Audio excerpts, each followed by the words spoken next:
as a visiting professor at Tsinghua University since 2009 and as a co-investigator of the sponsored project funded by Natural Science Foundation of China at Nankai University, and has delivered more than 20 invited talks at various Chinese institutions.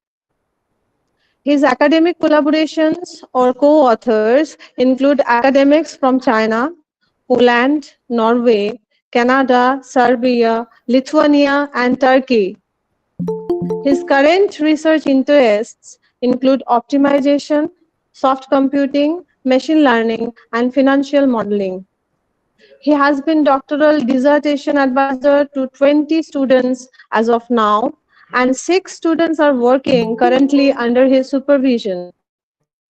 He has published over 180 referred articles in international journals and authored 5 edited book volumes in Springer.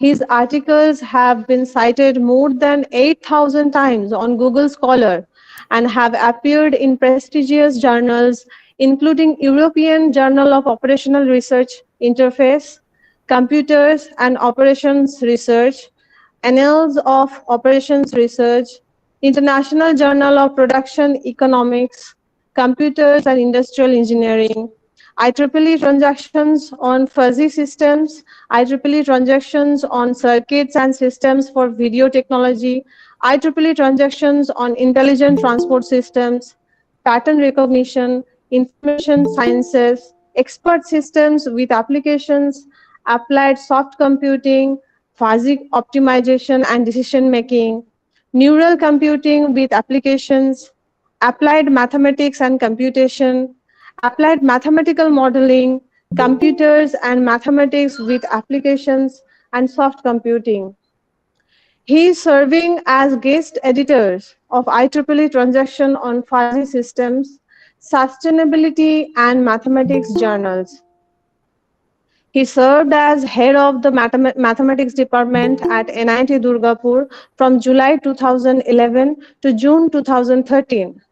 July 2017 to June 2019, and also as a committee member to many administrative and academic councils on campus. Presently, he acts as secretary to Operational Research Society of India. So, thank you so much for attending the introduction of Professor Dr. Samurjit Kaur sir. And now he will going to present today's session in front of all of you. So over to you, sir. Thank you, Vidisha, for your nice introduction. Can you hear me? You all? Yes, yes, sir. Yeah. Okay. So first of all, good morning to all of you, and happy Ram Navami today. So first of all, I convey my sincere thanks to the organizers for giving me this opportunity. So maybe first I just open my slides. So just 1 minute.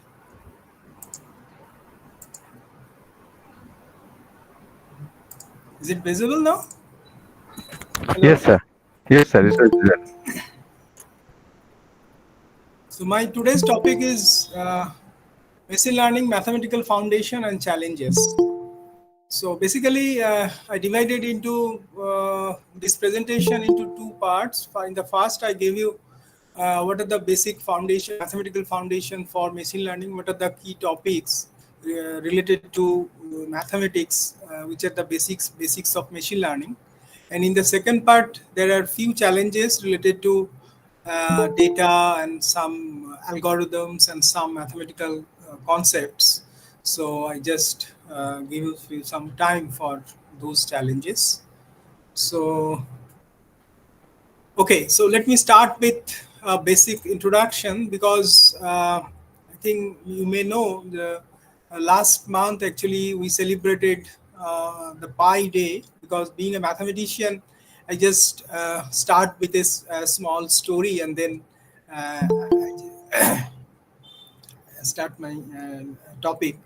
So anyway, so one of the famous Swiss scientists, University of Applied Sciences, Gubenden, have calculated the pi up to 62.8 trillion digits, and it's setting a new world record in 2021. I think you may know only the 10 decimal places of these pi value, we can calculate the circumference of the Earth up to a precision less than a millimeter. Also, by representing 32 decimal places, we could calculate the circumference of Milky Way galaxy up to a precision of width of hydrogen atom. So now the question is, what's the requirement of this 62.8 trillions of digit representation of this pi? So not only that, only 65 decimal places we could know the size of the observable universe with a Planck constraint, with a Planck length. So obviously the question is, what's the need of these big representation or large representation of this pi? So are there any significant use for that? So obvious question is, the bigger the better. That means we in the machine learning or application of machine learning, always we need the bigger amount of data. So is always the bigger is better? This is the most fundamental question. Okay, so I think all of you have the basic idea of machine learning. What is the definition of machine learning? How it is different from the classical computing and so on. So obviously it is a branch of artificial intelligence concerned with the design and development of algorithm, and that allow computer to learn empirical data. So in general, in classical computing, always we have some input data and we write a program or write a code, and those input data fit in our machine, we can determine the output. But on the other hand, for the case of machine learning, there is a relationship between input and output. By using those input and output, we design some pattern or design some function so that we can generate the output for a new input. So this is the basic concepts of machine learning. So you have input and output relation. We can make some decision by using the learning. So for machine learning algorithm, you need some mathematical basis. So as a whole, from this pie chart, you can understand easily you need these basic mathematical courses. That means that linear algebra, probability theory, probability and statistics, multivariate calculus, algorithms and complexity and others. So from the figure, it is very clear. You look, for machine learning courses, actually you need around 35% which are related to linear algebra, around 25% which are related to statistics and probability theory, and 15% from basic multivariate calculus, and 50% from algorithm and complexity part. So obviously you need a large amount of mathematical concepts or mathematical theoretic concepts for your machine learning algorithms.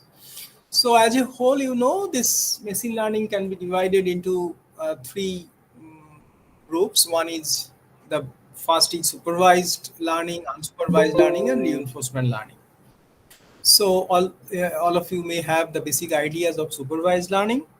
Actually, in supervised learning, we train the machine using the data that is well leveled. That means always you have the level data, and always there is a direct feedback. That means there is an input-output relationship between the datas.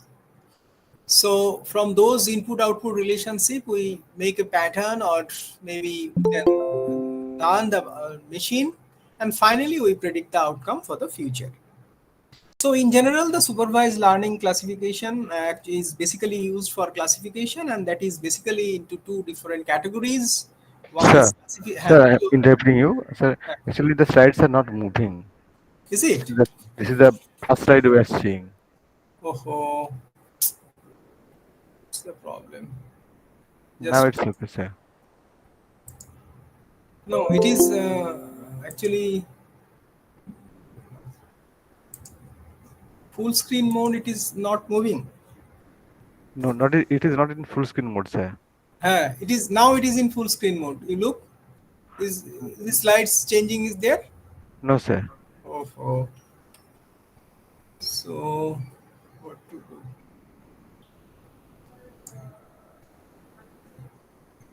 Just 1 minute.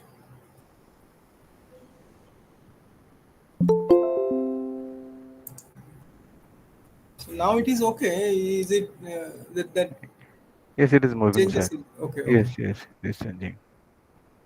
So then, okay, I can full screen. Okay. So in the supervised learning are basically classified into two groups. One is classification and other is regression.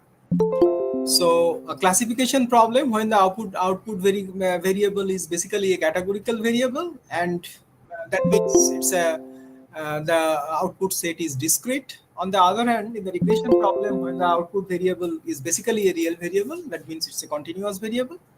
And there are many types of supervised learning algorithms like logistic regression, naive-based classifier, KNN, and so on.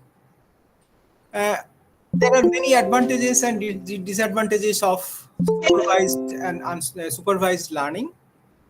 So similarly, for unsupervised learning, we required the data sets, but where the data sets are not leveled.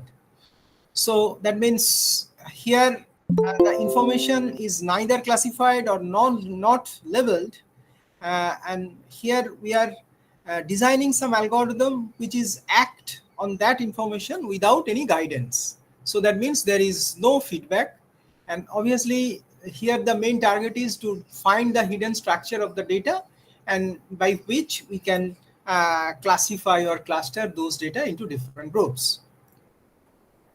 So again, there are mainly the unsupervised learning algorithm is divided into two categories. One is clustering algorithms, another is associated rule mining. So there are many types of unsupervised learning like k-mean clustering, principal component analysis, singular value decomposition, and so on. So the next is obviously there are some advantages and disadvantages of unsupervised learning also. Another concept is reinforcement learning, where in reinforcement learning is basically a type of machine learning algorithm where an intelligent agent, it may be a computer program, uh, which interacts with the environment and learn to act within that process. So that means it's basically a decision process where there are some reward system. That means if you are in the right track, then you are rewarded. Otherwise, there is a punishment also. That means it's a negative reward concept. And there are different types of reinforcement learning. Also, there are some advantages and disadvantages. Okay, so now come to the basic mathematical model. Basically, where basically it is described by the data set. So that means here your basic need is the data. So when we want to design any machine learning model or any machine learning algorithm, then obviously the first step should be the collection of raw data or collected raw data. So that may be some images or some videos or the stock price of any Sensex and so on. So when you collect the data, so the next step should be the pre-processing. That means we cannot say all the collected data are easily usable for your machine. So because some data may be qualitative, some data may be quantitative, there are some missing values. So many things happen there. So obviously the next obvious step should be the pre-processing. Say for example, if we consider only one face per image, so say for any photographic face. So if we consider your data set is only one face per image, so face is its center, assign the level of each face, maybe the distance from the nose to the eyeball, and so on, so on. So how actually we can represent the image in terms of different data. So the immediate step is feature extraction. So that means we reduce the raw data to capture the elements relevant to learning task, because for any data, it may be face image data, or video data, or in any type of data. So there are many number of features. So maybe some features are redundant. So how to represent your system with optimum number of features? That means sometimes we may reduce the features by some feature reduction technique. So feature extraction is one of the important steps in machine learning. So after feature reduction, we can generate the data set in terms of training data set. So actually, by using those training data set, we can learn our system or learn our model. So we can represent these training data set into xj, yj for j equal to 1 to n, and where xj is basically the list of feature vectors and yj is the corresponding level of the sample, or maybe the output sample. So then once you trained your model by using the training data, so obviously how good the training is. So for that you have to calculate the error. That means the error function can be designed or maybe represented as a loss function, that maybe the root mean square error or MSE, or maybe the cross entropy function, any type. Say for the sake of simplicity, here we consider this square error. So that means we represent this loss function as sum of yi minus y hat j's whole square, sum of j equal to 1 to n. So we can determine the error by using this loss function. Then learn the model. That means we can learn the model by the search space. That means where the collection of candidate models, because there may be different types of models are available for different types of classifications, or different types of machine learning algorithms. So obviously, which model is best fitted model for your data set, that is the most important point. So that means you are choosing that model by which your model produce the smallest loss or smallest error. So finally, characterize the generalization of error. So how good is selected the model on new data, because you are minimizing the error or minimizing the loss for the training. So that means you are minimizing training error, you are minimizing. So actually, maybe there are some models where the training error is less, but your test error is more. So obviously, the characterization of generalization of error, that means by which you can select the best one where the test error is also small. So that is the important part. So these are the steps for developing a machine learning model from the data. So as a whole, how we can mathematically represent this system? So we consider the capital W. This is d xj yj at the data set, where xj's are basically known as the feature vector or the attributes, and yj is the level or observations or responses. So here the main target is we want to determine a predicting function or prediction function phi, such that phi of xj is basically yj's in some optimal sense. This is very important, because we can determine different phi functions, but for we are searching that phi for which both training error and testing error is less. So the process of finding phi is called the learning or training. When yj's are real, then obviously we can represent it as a regression problem.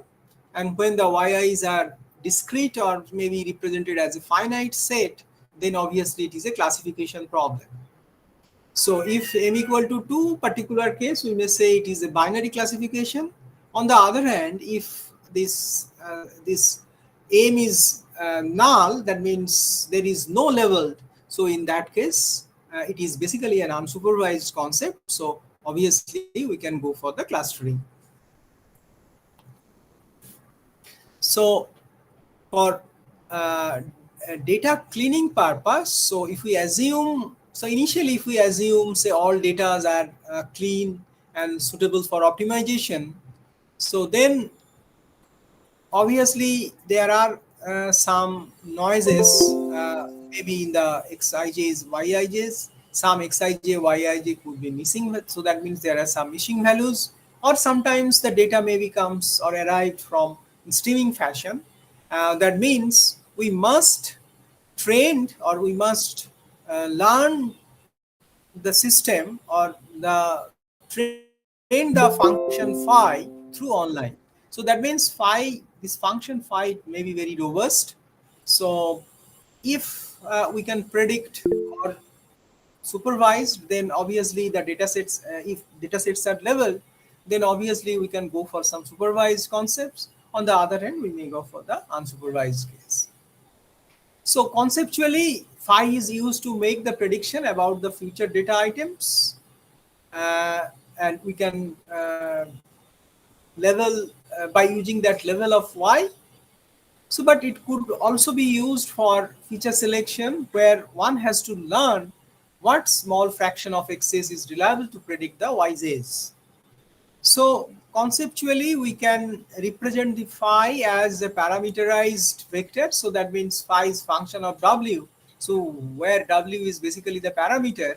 So and we can approximate those phi xj yj, phi xj w with yj's, because yj's is your output vector and xj's is the input vector. So actually we are optimizing this function phi in terms of this parameter vector w.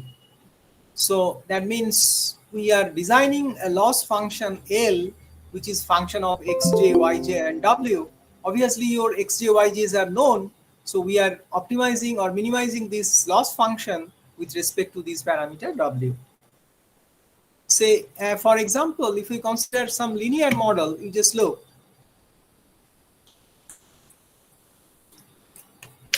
This is basically known as linear regression. There are many types of linear regression, like simple linear regression, least square regression, multiple linear regression, and so on. So in general, the regression function is represented as say w0 plus w1x plus w2y plus w3z and so on. And if we consider simple linear regression, obviously it is represented as y equal to mx plus b. So for this x vector, x is basically the input vectors, y is your output vector, and m and b are the parameters. So we are optimizing because you have a data set, so by which you can train your model. That means you can design the best fitted line with respect to this m and b. Say for example, here one example is given here, you look. Say your sales prediction is basically depends on the company's advertisements spent on different modes of advertisement agencies like radio, TV, newspaper, and so on. So obviously, sales is represented as W1 into radio advertisement, W2 into TV advertisement, W3 into news advertisement, and we can design the best fitted regression line for this problem. So the main point is, so how to representing those linear functions so that our this cost function or loss function should be minimized. So here if we consider the mean square error, so for simple linear regression model, the mean square error is sum of I equal to 1 to n yi minus m of xi plus b whole square by n. So the most simplest approach for this mean square error is gradient descent approach. And for gradient descent approach, because it's a quadratic function, so if we represent this quadratic function as a quadratic function, obviously it is a parabolic function. And from here, obviously if we move in the gradient descent way, so that means with respect to these two parameters m and b, if we differentiate this function, that means the first derivative, and considering this first derivative equal to 0, so obviously we are moving towards the negative gradient. So here the most important point is this learning rate, the size of step, because you are approaching towards the minimum value by gradient descent approach. But what should be the learning rate? That means what is the step size for determining this or optimizing this function? So there are different approaches for how actually we can design those learning rate. So I'll maybe give you some example later on. Okay, so another type of, because basically for regression function is used for regression problem, and another concept is classification for supervised learning. So actually the most important concept is logistic regression, because though it is called regression, but it is used for classification, mainly for binary classification. So what is actually why it is called logistic regression? Because for this logistic regression we use a function which is basically depends on this logit function. So mathematically the logit function is represented as log of x by 1 minus x, and whose graphical representation looks like. So that means it is the value of fx is as the value of fx is between 0 to 1 always, and you look for any value between 0 and 1 of x, the y value is 0 at 0.5, and this logit function can take any value from minus infinity to plus infinity. So but x always lies between 0 and 1. So here your input values is 0 and 1. So now if we just take the inverse of this function, that means conceptually just look, if we substitute y equal to log of x by 1 minus x and determine the value of x. So in that case, that y is basically this logit inverse of z, and this is 1 by 1 plus e to the power minus z. So here in this inverse function, that means we just inverse this graph. So take the graph inverse of this figure. So that means for any real input, that means any real value of z, your output value always lies between 0 and 1. That means y value is always lies between 0 and 1. So this is the figure. So this is basically known as the sigmoidal function. So for logistic regression, we use this sigmoidal function, and conceptually the mathematical form of this sigmoidal function is 1 by 1 plus e to the power minus z. And conceptually it's very useful for classification. And why it is useful and why it is called regression, actually you just look, we are getting this output from the regression first, then by using this sigmoidal function we can classify the outputs. So conceptually you just look here, one simple example actually is given. So that is so here we are considering a data set. Say for there are some students, how much time they are studied, how much time they slept, and whether his output is whether he passed or failed in a particular exam. So here some data sets are given. According to data sets, the output sets also given. That means some of the student passed, some of the student failed. So now the question is, if we use this logistic regression for classify those data set, that means whether a student passed or failed in the exam. So for that, at first we use this regression function. That means z is w0 plus w1 into number of hours studied into number of hours slept. And we can determine the value of z. So now if we put the value of z in this sigmoidal function, that means sz, you can easily calculate the value of sz, either it is less than 0.5 or it is greater than 0.5. So if it is less than 0.5, then we consider it as the student failed, and if the value is greater than 0.5 or greater than or equal to 0.5, then we determine the student passed the exam. So that means initially we use this regression function for determining the value of z, and substituting this value of z into this sigmoidal function, we are determining the value of sz. Accordingly, we can classify the data. Okay. So generally, for regression, we use the mean square error or other type of error function. But for the classification, mostly in logistic regression, we use this cross entropy function. So what is the case of entropy? Actually, entropy is a measure of uncertainty, and it's used for, because here the data sets are not always, because there are some uncertainties. So for the case of logistic regression, people are mostly use this cross entropy function. So what is the cross entropy functions? Basically, it is represented by this y transpose log y into 1 minus y transpose log of 1 minus h. So where h is basically the h, here we use this h, but h is basically the phi function. That means that your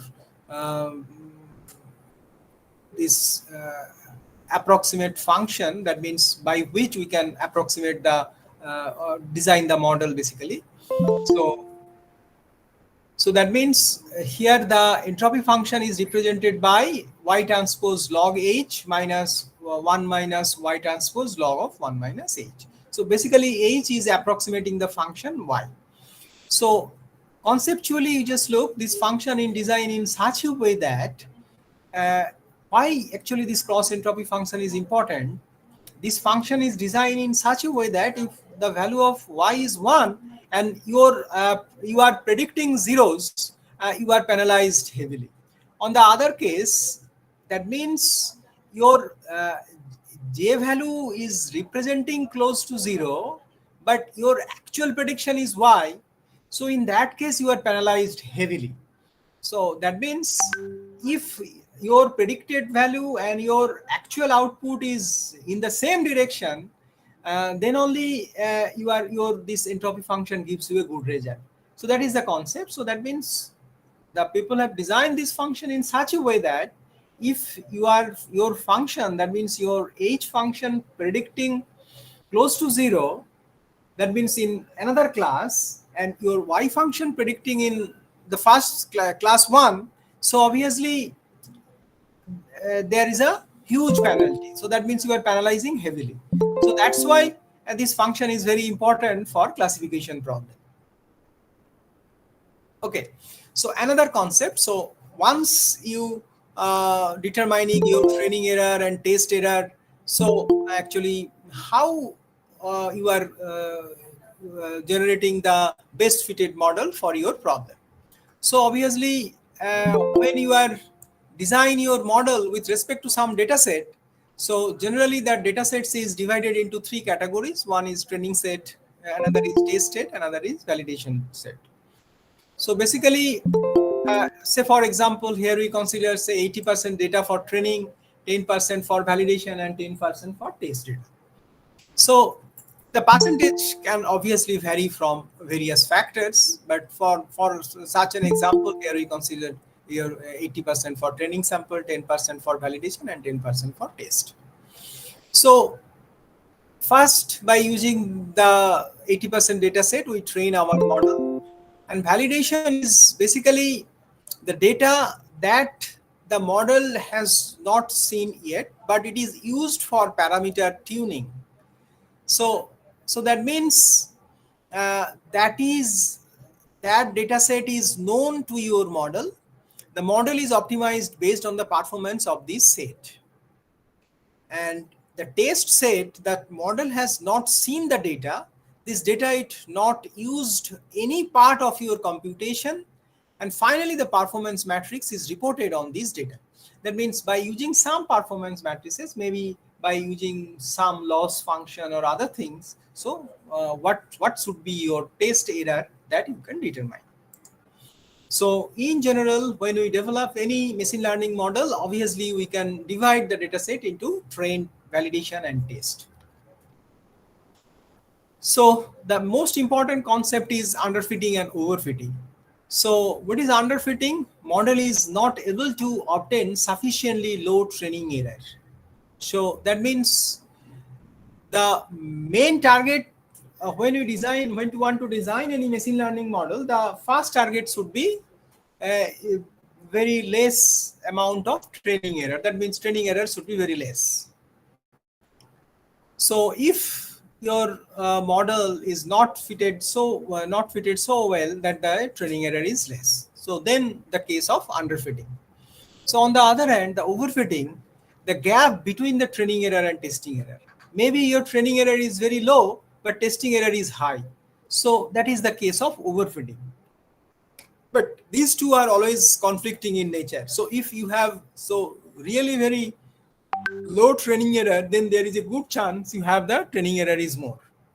So, but that means if we want to make less underfitting, that means training error is less, so there is a good chance for test error is more. So that means there is a conflict, always there is a conflict between underfitting and overfitting. So how actually we control these underfitting and overfitting? So because it depends on bias and variance. So if you have more bias, obviously your model is underfit. So if you have less bias but higher variance, then obviously it is overfitting. So pictorially we can represent it is very easily. You just look. So suppose you have a data set. Looks like you just look in the first figure. You are trained your model by a complicated function so that that function passes through all the data sets. So but it's a highly nonlinear function. So that means here your bias is very less because your function passes through all the observable points. On the other hand, in the second figure, most of the points are away from the line or away from the function. So predicting function. So obviously here it is high bias but low variance. So that means first case it is overfitting because here the bias is less, variance is more. Here bias is more, variance is less. So it is underfitting. But if we consider a say maybe the parabolic function, here there is a balance between bias and variance. That means here both bias and variance are low. So that means there is a good balance between overfitting and underfitting. So basically bias and variance are always conflicting in nature. So that means if we want to decrease the bias, that means low bias means high variance. So that means practically we can represent it as a relationship between the error and complexity, because error is basically depends on bias and variance. So if your model is less complex, that means say for in figure 2, you just look here, we consider a very simple linear function which is parallel to x-axis. So obviously it's a very simple function, simple model. So obviously your error is more because you are considering, because that means your bias is more, so that's why error is more. So that means if the model complexity is increased, error is decreased. So but if your model complexity is more, so obviously other type of complexity is more. So it may be time, space complexity is more. So in that case, you have to design a model in such a way that both model complexity and error, there is a good balance between the error and complexity of the model. So in general, this error function is represented by bias, variance. It has three components. One is bias, another is variance, and the next is irreducible error. So obviously, mathematically we can represent it in these ways. Suppose your predictable function is fx, you are considering y as fx plus epsilon. Epsilon is error. So where we assume this mean of this epsilon, that means this epsilon is follow a distribution that is zero mean and standard deviation sigma. Our variance is sigma square. So obviously then for any value of x, that means any data set x naught, we can design this error function as e of y minus fx zeros whole square, condition that x equal to x naught. So that can be simplified by this function. It has three component. One is sigma square by n, another is f of x0 minus, this is independent of sigma. So this is basically the bias square, and sigma square is the noise, because initially we assume this epsilon has some noise that is represented by this variance sigma square. So obviously this error function is always represented by variance plus bias plus noise. So but noise is basically the inherent part, so you cannot much influence on that. So obviously the most influences is on bias and variance, which can be controlled by the modeling part or maybe the designing part of your machine learning model. So obviously here the main target is how we can make a balance between this bias and variance. So obviously for linear regression, mathematically we can calculate how actually this RSS, that means root square error, can be minimized. So there is a concept. So if we because if we consider beta is the parameter vector, so obviously if we take the first derivative with respect to beta and take it 0, this beta hat is represented by x transpose x inverse x transpose y. So x is the input vector and y is the output vector. So obviously this beta hat is represented by this matrix. Matrix representation is multiplication of matrices. So this is basically known as, this is a new matrix, this is known as hat matrix. So this hat matrix calculation for regression is the most important part. But obviously there are many things, maybe p greater than n, that means where the number of features is greater than the number of sample size. So in that case there is a concept, there are some concept that is basically known as regularization. So what is the concepts of regularization? This is another important concept, actually, how these concepts of regularization, because that maybe for regression or classification, this regularization is very important, and we may use for linear regression as well as logistic regression. So what is the basic concepts of this regularization? This is basically form of a regression that constraint regularize the coefficient estimated towards the minimum value. So that means this technique always discourage the learning as a more complex or flexible model so as to achieve the risk overfitting. Because there are basically two things. One is sometimes also we use this regularization for feature elimination or feature elimination technique, but it's basically it had some potential against the complexity of the model. So I just theoretically represent, you just look. So if we just consider this, what is the concepts actually? Here our target is to minimize this loss function or error function. If we represent this loss function as a cross entropy function, the representation looks like this.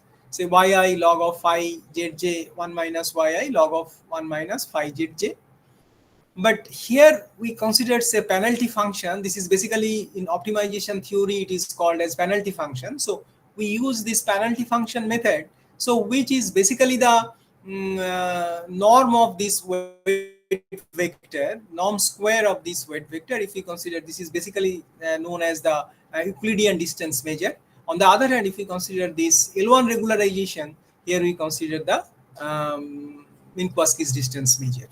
So conceptually, graphically, if we graphically represent it as you just look, because this Z is function of W only. So, but here, if we represent it in 2 dimension, you just look.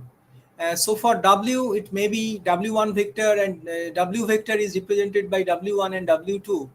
So this W1 square, that means this norm value is represented by this circular area.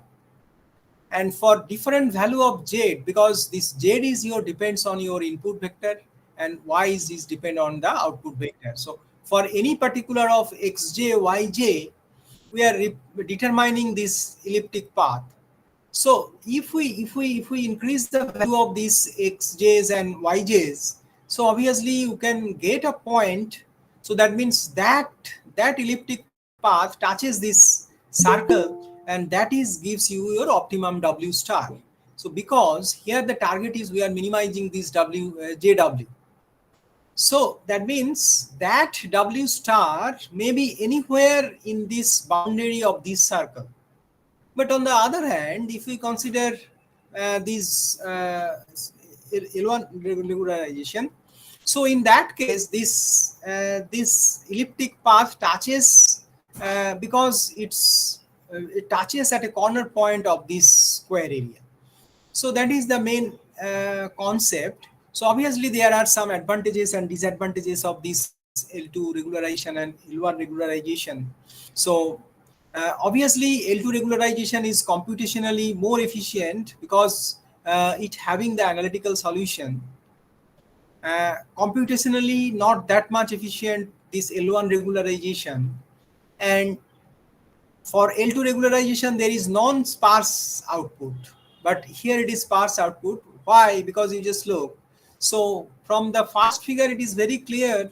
There is an intersecting point, that is W star, where W1 value is 0. So that means you are eliminating here by L1 regularization, you are eliminating one weight vector, that is W1.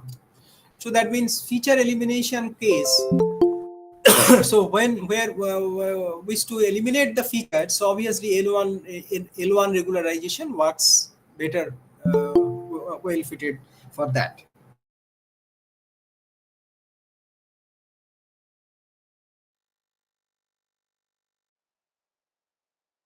Matrices, once you are determining the best fitted model for your data set, so then how actually by using the test result, how you can predict basically future.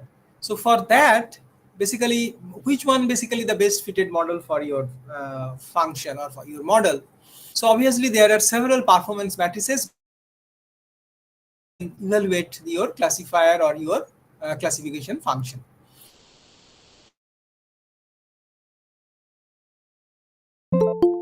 Is accuracy score.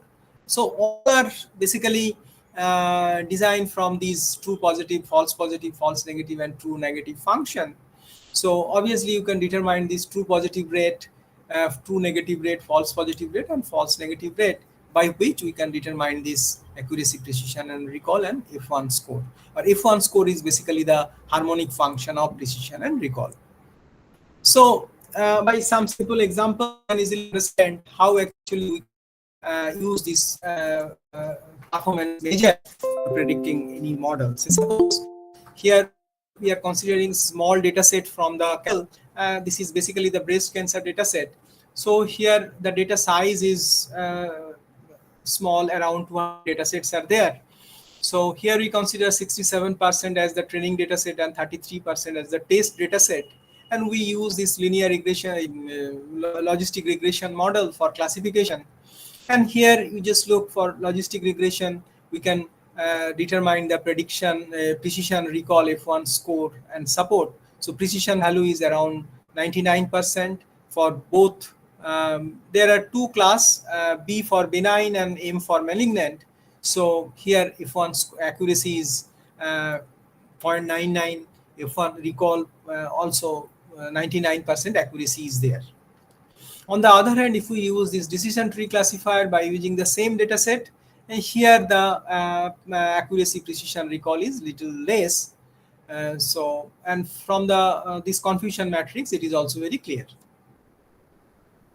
So this is the first part. So I just gave you some concepts of mathematical concepts for supervised machine learning. Also for unsupervised learning, there are many techniques like clustering and association of rule mining that already I told you. So the main concepts or mathematical concepts in clustering algorithm is this. So here there are two types of distance measure because we are clustering the dataset into different groups. So obviously there are two distance measure. One is intra-class distance, another is inter-class distance. So here the target is to how to minimize this intra-class distance and how to maximize this inter-class class. So obviously there is a conflict between these two distance because one is minimizing and other is maximizing. So there are different types of mathematical functions people have used for determining those intra-class and inter-class distance measure. So people are using different different clustering like Siemens clustering. Fuzzy Siemens clustering is one of the important clustering measure. So I generally we use this k-means clustering and fuzzy Siemens clustering. Anyway, so in general, if we consider basic mathematical or basic building block of machine learning, maybe we can consider a model which is artificial neural network model. The basic structure is looks like this. So you have an activation function which is basically this regression function. So for your input data set, there is a weight vector and there is a bias. By using combining these, you are generating a function that is this is called this z, and then we use an activation functions like say for logistic regression we use this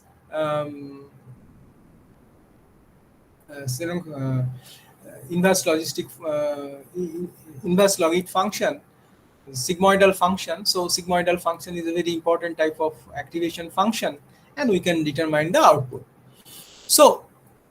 So the next part is obvious. So how to optimize, that means how to learn this model by your optimization algorithm. So mostly people have used this gradient descent approach by which we are defining different types of model functions like f1, f2 and so on, and we can determine this goodness of this function or this loss function. It may be the mean square error. Then by using this training data set, we are determining the best fitted function so that we can minimize this error function. So how this gradient descent algorithm actually works.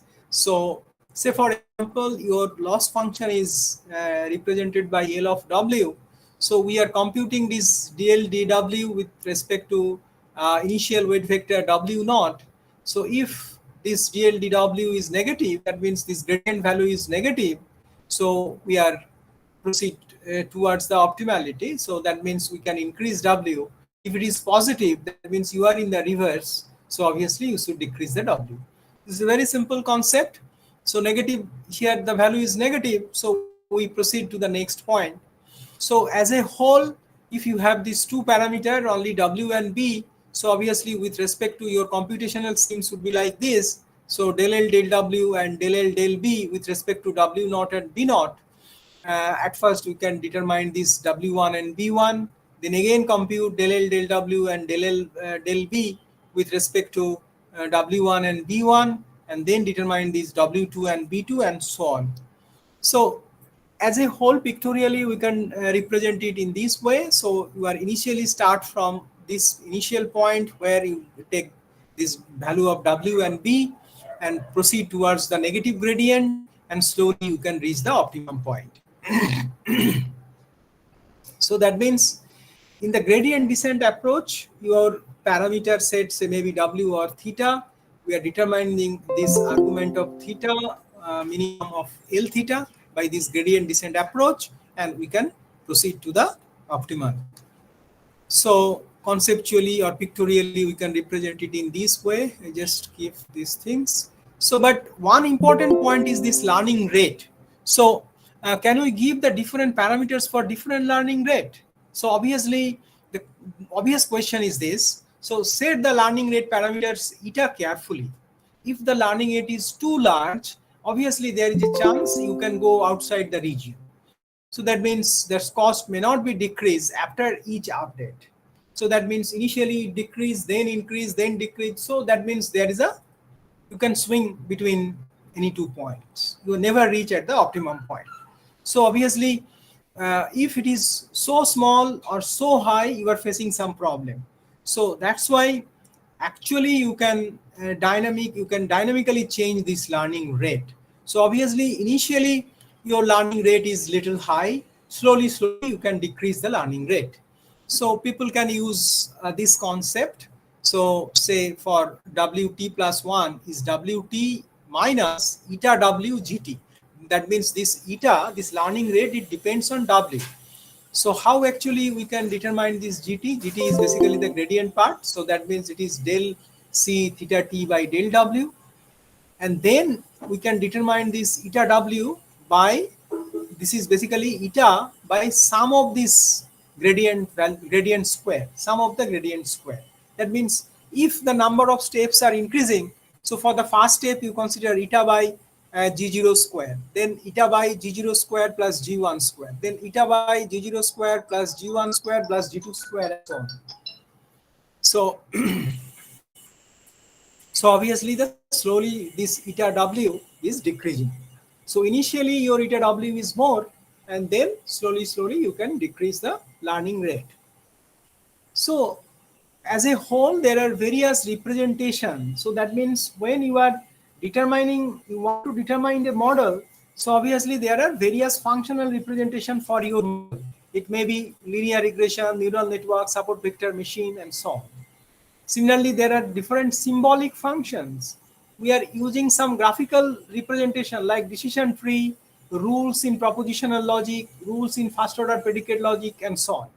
Sometimes we use some probabilistic approach like naive-based classifier, Bayesian network, hidden Markov model, probabilistic context-free grammar, Markov models, and so on. So there are various representation of functions. Also, there are various performance matrices for evaluation, where actually which model is best fitted for your problem. So there are many evaluation functions people have used nowadays: accuracy, precision, recall, square error, likelihood function, posterior probability, entropy function, etc. So as a whole, so for the newcomers in this domain, I just give you a learning path here. You look. So those who are basically newcomers in this area, in machine learning area. So at first, you start with a basic coding tool. You may go for Python or R or any other tool, or then you should have some knowledge about the basic statistics and mathematics. The most important, this is the most important step. Then you may use some basic algorithms like regression and basic classification algorithms. Then some advanced machine learning algorithms like NN, SVM, random forest, boosting. These are some boosting algorithms. Then more advanced learning models like CNN, RNN, LSTM, and so on. And finally, some reinforcement-based learning algorithms like Q-learning, interpretable machine learning, Markov decision models, and so on. So basically, this is the first part of my lecture. These are some mathematical foundations of machine learning. So now maybe I need another 15 to 20 minutes for machine learning challenges, because though have already this basic learning is there. So you have some of you have maybe already you know those machine learning basic concepts. So what are the major challenges people are facing nowadays? So my first slide, I gave you the basic idea. So generally, machine learning model needs a large amount of data, big data. So how big is it actually required for your model? So the main concept is, maybe nowadays we can say deep learning has emerged as a game-changing model in different areas, like basically in healthcare, stock market prediction, weather forecasting, and various areas.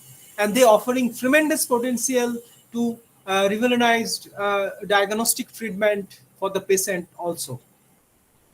So now, ability to analyze these complex medical data with remarkable accuracy and speed is basically unquestionable. So, but is it always happen? We can blindly use these AI models for healthcare system. Actually, where there are some barriers.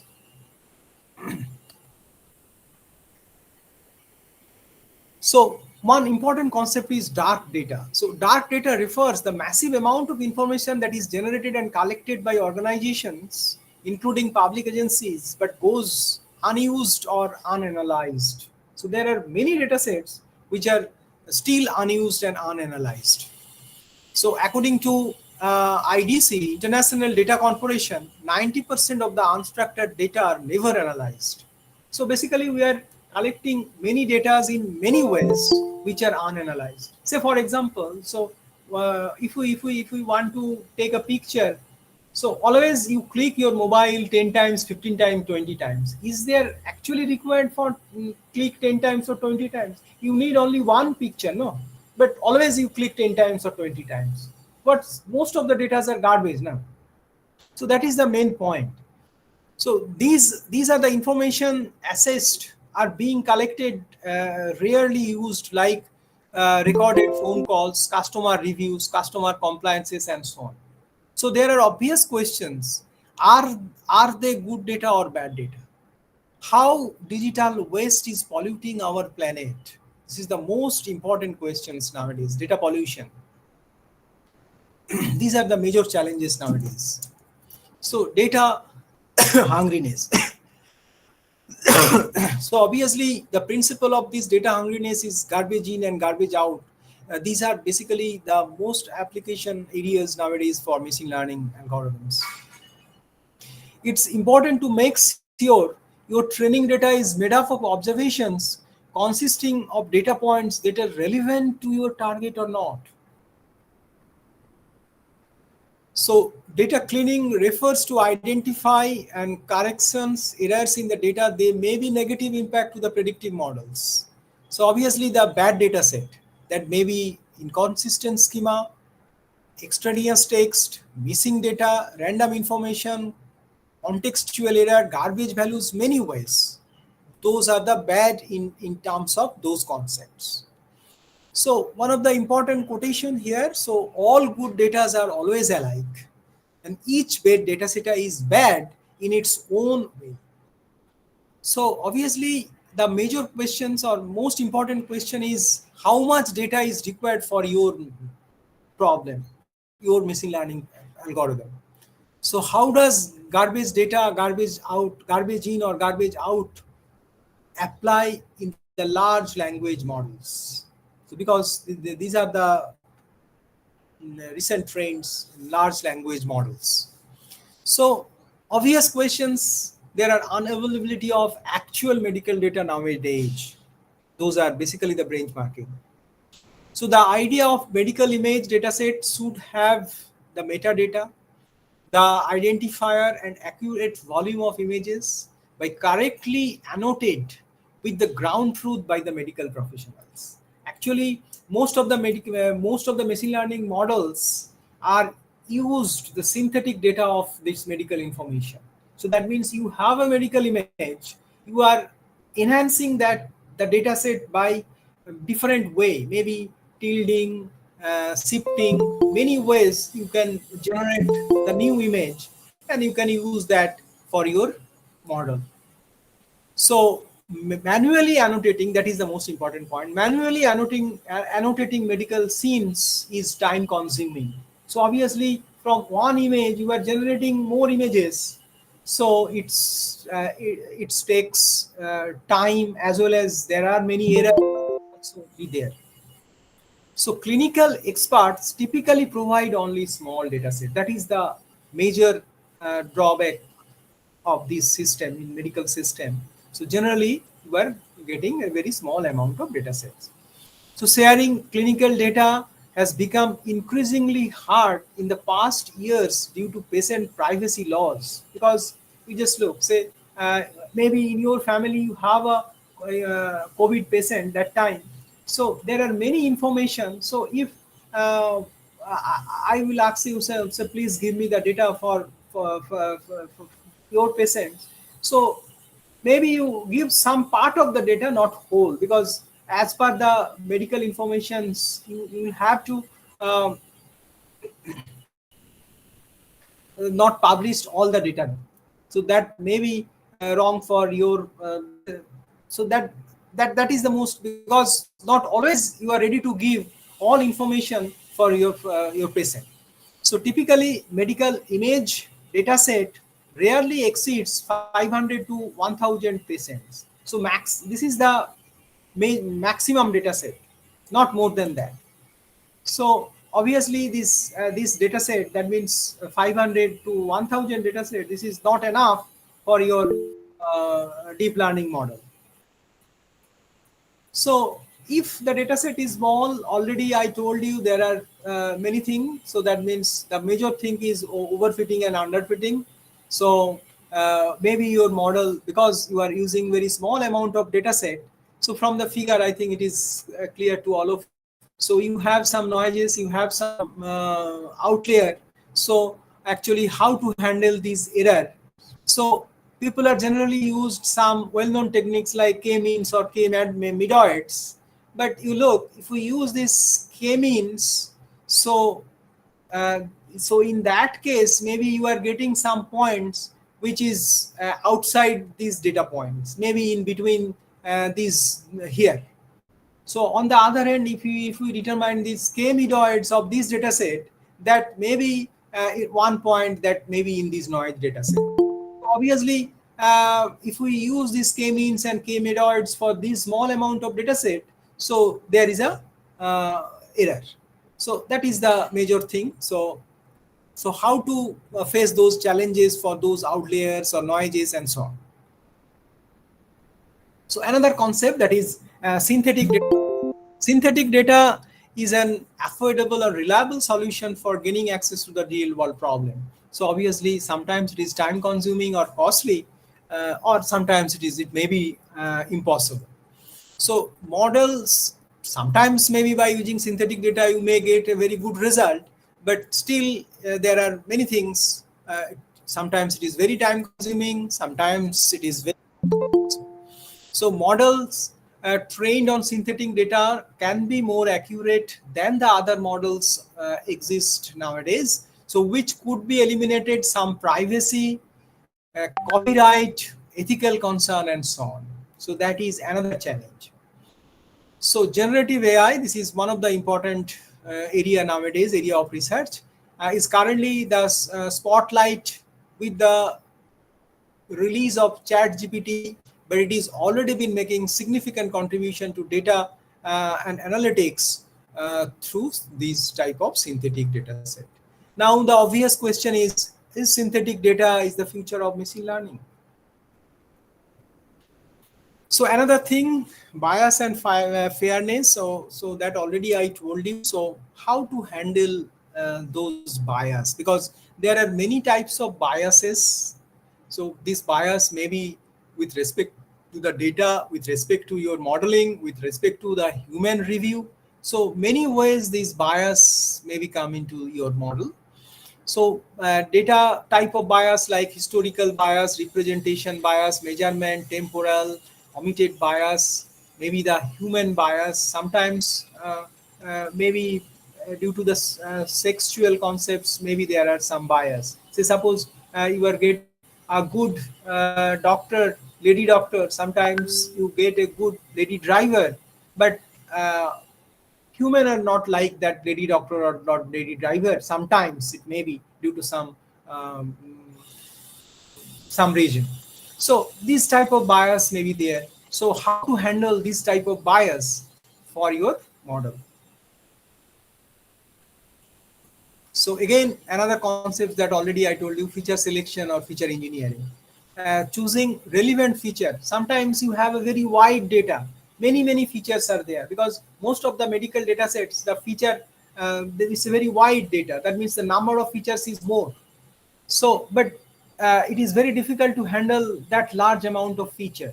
Obviously, some features are related features, some are redundant features. So how to eliminate those features? There are many types of feature elimination technique. There are some filter methods. These are basically based on some statistical techniques, embedded method. This already I told you, regularization, L1 and L2 regularization. Some random forest techniques we may use for this embedded method. And wrapper method is very commonly used method. Sometimes we use this forward features method, backward features method. Say for example, you have 10 features. If we considering all the 10 features, maybe you are getting prediction up to some say 80% or 85%. But if we considering say less number of features, then your prediction is or accuracy is little more.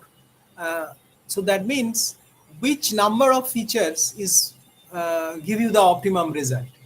So sometimes we can use this forward feature selection. That means you are considering say 2 features at a time, 3 features at a time, and so on. So where you are getting the optimum, that means the maximum accuracy.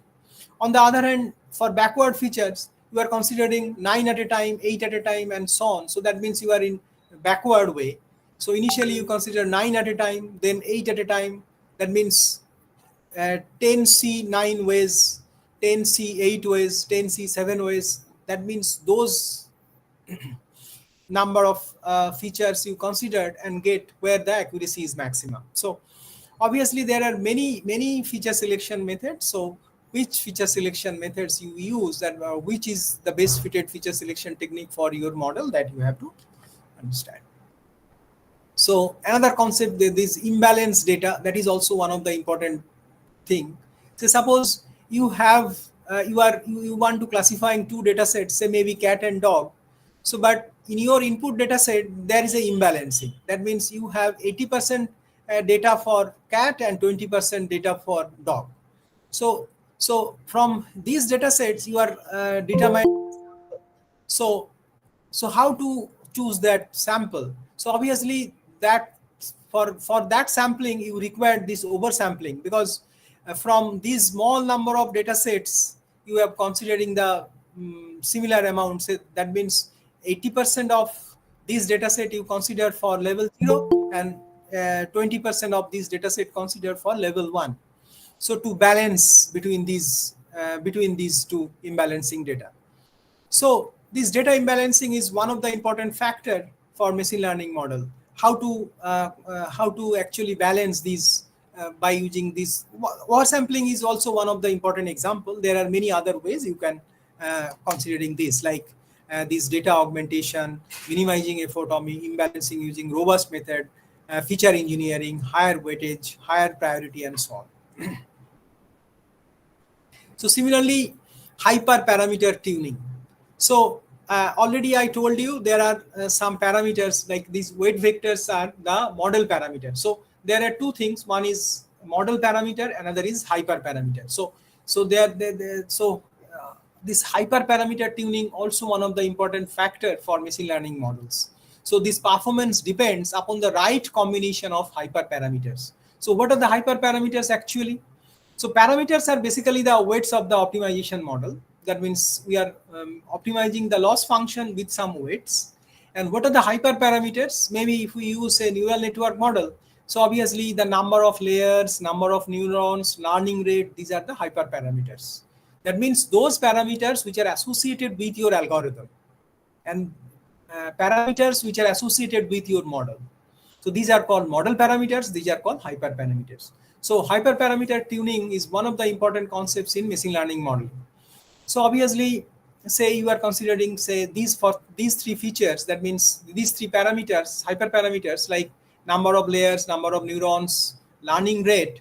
So here we are getting 85% accuracy, here you are getting 80% accuracy, here you are getting 92% accuracy. So obviously highest accuracy is here. So obviously we are going for this hyperparameter tuning. So, and for this hyperparameter tuning, whether the time complexity is increasing, resource insensitivity is increasing, and so on, that also you will be taken care of. So another thing is temporal error. So that already I told you, because the challenge of this time series based model, because not always your data set is static data set. Sometimes it data depends on time. So there are many types of time series modeling concepts are there. There may be purely random error or no recognizable pattern is there. So this is basically purely random error. So sometimes it is curvilinear trained. That means it is represented by some parabolic curve like this. It is linear trained. It's seasonal pattern. That means it's linear, but it follows some seasonal patterns like sawtooth. And here is seasonal patterns with linear growth. So obviously, how to diagnose this temporal effect for machine learning? There are some approaches like ACF, PAC, stationary test, and so on. So how to capture this temporal effect, this time series modeling and ensemble model? There are some hybridization technique like time series and ensemble modeling. So that. So the another concept is model interpretability and transparency. That's transparency. So nowadays it is one of the important approach. So actually how we actually interpretable machine learning you can design. So that means the accurate explanation, because your model maybe you are predicting very well. So that means your test error is less. Both training error and test error is less. So, but whether, because most of the medical diagnostic system, you should explain, because say for example here you just look, you are designing a model, your data for prediction is like this: sneezing, weight, headache, no fatigue, age, and so on. These data sets are given. So by using these data set, you trained your model, and you have say you have some flu. So what are the explanation? There is a sneezing, headache, but no fatigue. So because if there is a fatigue, then there may be some other type of disease. So obviously you should explain. So human making decision is most important here. So this explainable AI, nowadays this explainable AI is one of the important topic of research nowadays.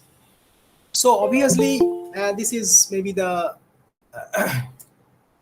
most important slide here, because two things are already important. One is whether your model is interpretable, and obviously the predictive power.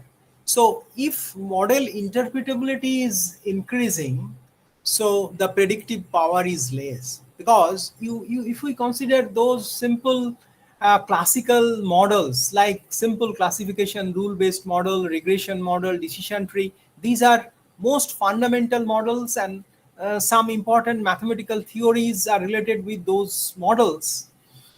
These models having more interpretability, because we can design the model mostly theoretically or by using some important mathematical rules and resolution. So that's why those models having more interpretability, but their predictive power is very less. They cannot handle the large amount of data set by using these models. That is the main drawback. So these models are more fitted for less data sets. So obviously there is a conflict between model interpretability and predictive power. So these are basically by objective optimization problem.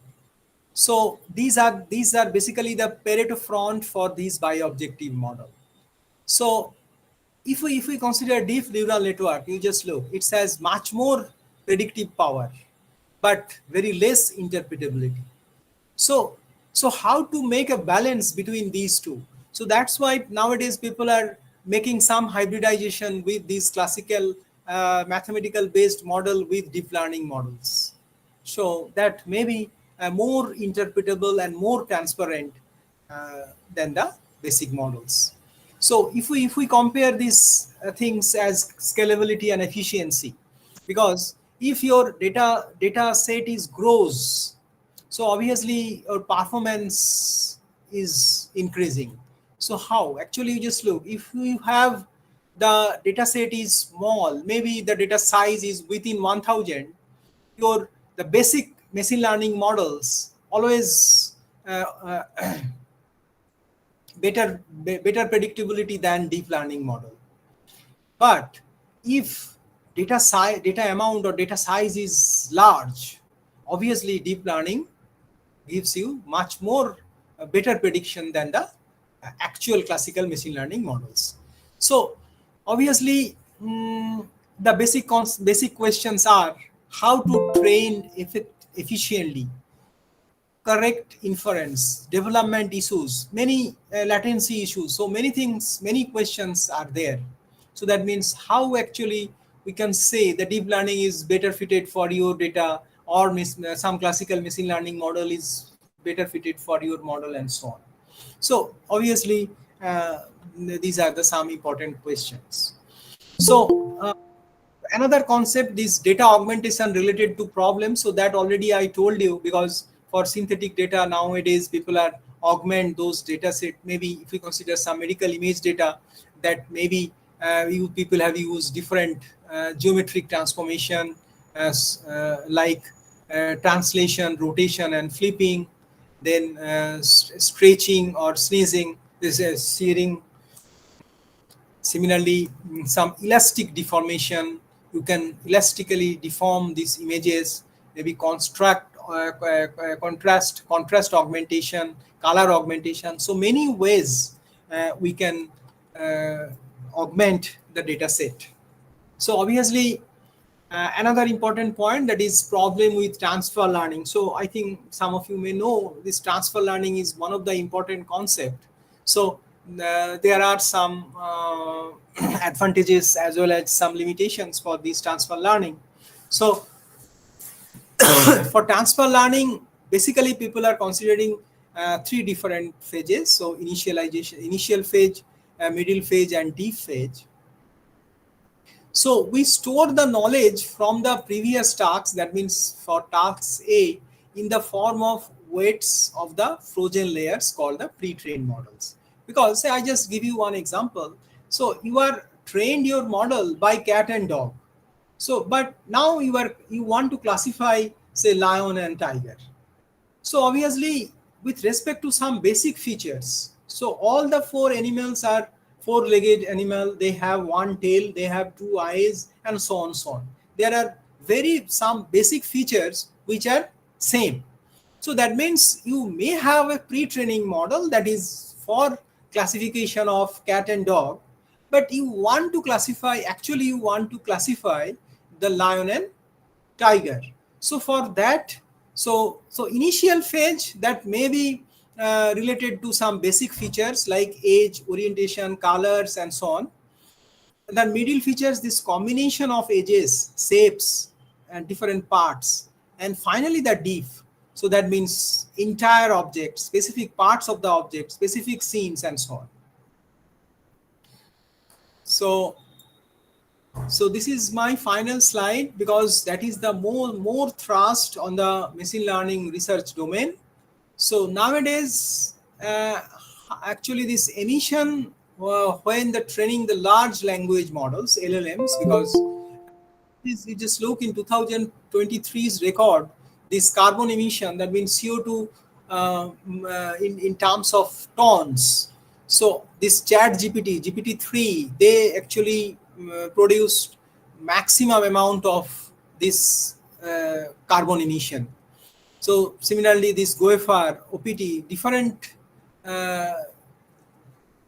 sectors, they are producing huge amount of carbon emission. Obviously, the most important questions here, how AI optimizes energy consumptions of DL models, what to deal these carbon emissions for large language models, how to mitigate the needs of the substantial amount of water for cooling these data centers. So these are the major questions. So with this, maybe I can stop here. So these are some references. If someone have some interested, you may go with those basic test books. So thank you for listening. So if you have any questions or any queries, you may ask.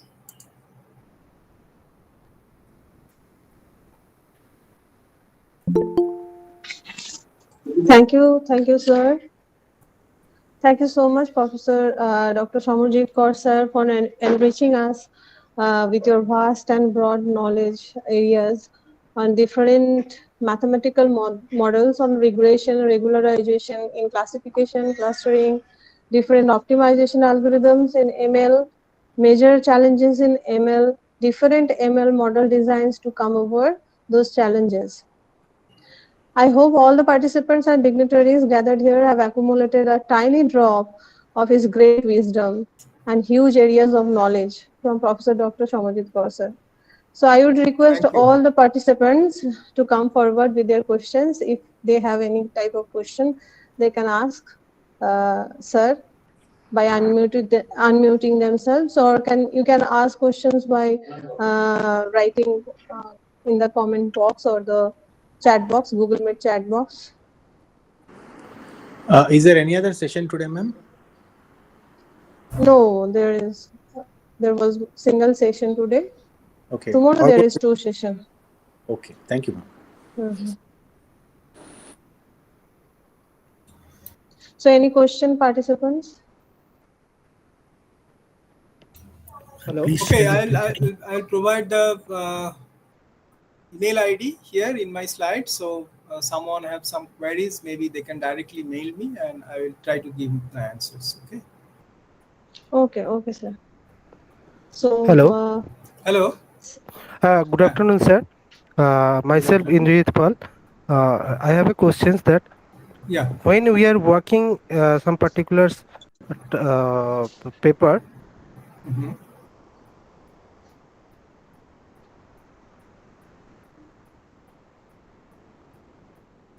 Please unmute. Actually, you are muted. okay, sir. Sorry, sir. Sir, when you are doing any paper on some data or some learning algorithms, so is there any requirement for the raw data can be authorized by somewhere that can be actually No, very useful if, to if your data set develop is a secondary data set, obviously not needed. If it is a primary data sets, maybe you should have that authentication for your model. No.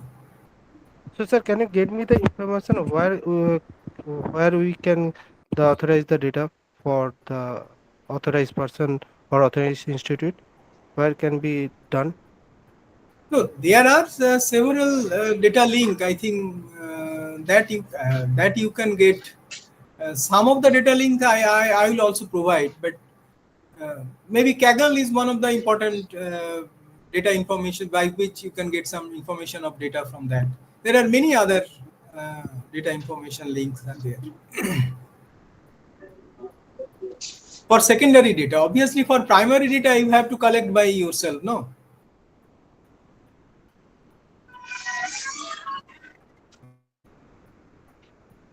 Hello.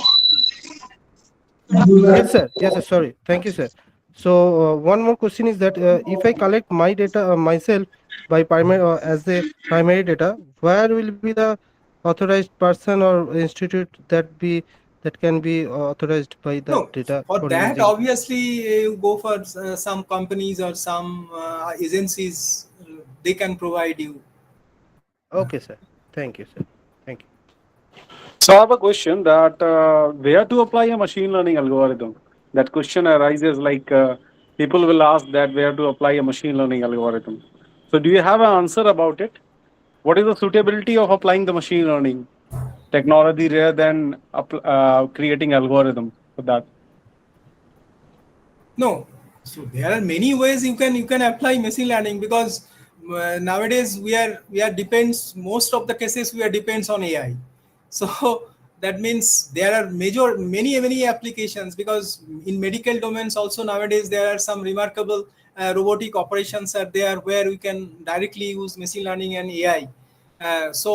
But still there are questions whether 100% we can rely those robotic surgery or other things in medical domain also. So obviously there are many ways, many areas we can apply these machine learning algorithms, but still there are questions. Okay. So if you have your data set, you can use the machine learning models, but the most important question is which machine learning model is best fitted for your model. That is the main issue. So that means how to choose the best fitted models for your data set. Clear? Hello, good afternoon, sir. Hello. Uh-huh. I have a question that nowadays many research we are doing on ML research is going on deep learning using deep learning. May I know on Yes. what feature they are working in deep learning instead of ML? In what enhancement is being done? Hello, sir. No, that is the most important questions, because deep learning is basically like work as a blind box. So that means if you have data, you are fitting your data in deep learning model, you are getting the output. So, but what actually within the machines these deep learning models are doing, that is not very understandable. So that means how actually uh, we use some mathematical techniques to enhance that deep learning model. That is the major questions or major challenges nowadays, because whether your deep learning is really interpretable. So because if we use this deep learning in medical domains or some other areas, some other important areas, actually, is it really interpretable? Actually, always you are interpret your model. So that is the major challenge, no? So that means how we can use some mathematical rules or optimization techniques so that you can make it more interpretable. Because most of the cases we use it is blindly, no? Just a black box. Yeah. In the complexity form, we can go forward using Yes, DL. yes. Okay, Yes, in a basic yes. way, we can go for the ML modules or we can enhance our own ML models. No, obviously Depend. the classical ML model is if classical ML model gives you the better result, then always you go for the classical model, because there is a complete mathematical framework. But on the other hand, the deep learning, it is not that amount of interpretability is always less, because you are considering is just like a black box. You are putting your data and you are generating some output. But in between these data and output, you are uh, you are not getting any information from that. That means it is not really interpretable. But the classical ML models is much more interpretable than the deep learning model, no? But the major drawbacks for the classical ML model is if you have the huge amount of data, uh, it is it is because of complexity of this basic classical model, you cannot handle that large amount of data, no? Can I Obviously have this DL? if we use the classical model, you considering a small sample from the whole data set. So again, there is a big questions whether your sampling is good or bad. So accordingly your model's accuracy is less or better, no? So that is then how actually you are generating the best sample from the whole data set so that you can fit your model in classical ML models. One small example, sir. Actually, nowadays we see early prediction of many diseases. Before these were done with ML models. Now they are going for DLs. So, may I know Yes. on what feature they are working on it in DL? Again they I already told you, no? So most of the healthcare systems, the data set, the data set is from 500 to 1000, not more than that. So obviously if we use the data set into deep learning, so sometimes people are enhancing their data by different ways. That means that is basically the synthetic data, no? So not Yeah. exact data from the medical practitioners. So you are enhancing those images into different ways, and you are considering it's a large model with large amount of data set, and you use the deep learning then. Yeah, exactly, sir. In your deep learning is Yes, used large amount of yes, yes. data that we go. Okay, thank you very much, sir. Thank you for the information, sir. Thank you. Thank you, ma'am. Sir, you have more questions given in the chat box. I'm reading for you. Sir, Sir Kaushik De has asked how a problem can be identified as a classification problem or regression, as all problem is saying prediction or something like that. No, for classification, obviously your output set is discrete. That means maybe you have for binary classification you have only two output. So similarly for it may be three-way classifier and so on. So if the output set is discrete, so then it is a classification problem. If your output set can take any real value, so that means it's a continuous. So in that case, it is a regression model. Okay. Okay, sir. Another question is from Sir Shantanu Dotto.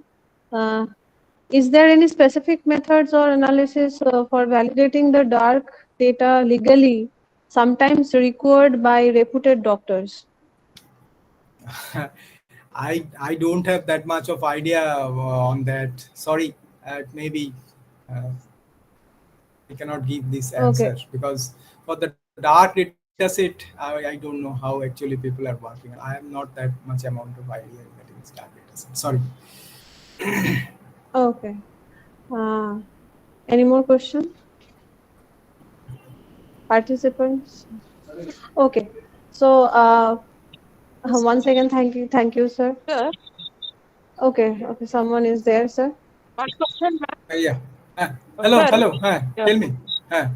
Real-time example you can give for linear regression, sir? Real regression. Just now you were giving the difference between classification and regression. Okay, that is okay, sir. Prediction related. Linear regression. There are many examples for linear regression. So say suppose so you are predicting some that also in my slide. So you are predicting some sales volume by using different advertisement policies on radio, TV, different mode of advertisement like radio, TV, and newspapers. So in that case, you have the data set. So by that data set, you can determine the actual sales volume in terms of sales volume for your input variable as radio, TV, and newspaper. So that sales volume take any real value, no? Say maybe per day or per month, how much amount of sales are there, that you can predict, no? So that takes any real value. Yeah. So It many is examples are there. Many examples are there. It is very Sometimes you may use linear regression, multiple linear regression, non-linear regression, any type of regression you can use. Okay, sir. Thank you, sir. Okay, thank you all. Okay, once again, thank you, sir, for spreading your valuable knowledge and spending with us. Sir, a certificate for you for a short token of appreciation. It will going to show in your screen. Sir, can you stop your screen sharing? Yes. Stop presentation. Okay. Yes. So a certificate for you, sir, as a short token of appreciation from our side on behalf of Global Institute of Science and Technology for spending your valuable time with us. Thank you very much. Okay. Thank you, sir. So the attendance link for this session is given in the Google Meet chat box and the comment section of YouTube. So participants are requested to take the attendance link from there. And a gentle reminder of tomorrow's session. Tomorrow there will be two sessions. The first session will start at 11 a.m. and we will have with us Honorable Dr. Bhaskar Mondol from National Institute of Technology, Patna. And we will have Dr. Shantanu Modok in our second session, which will start at 2 p.m. tomorrow. All the participants are requested to join tomorrow's session on time, please. So once again, thank you all. And this is the end of the session. Thank you.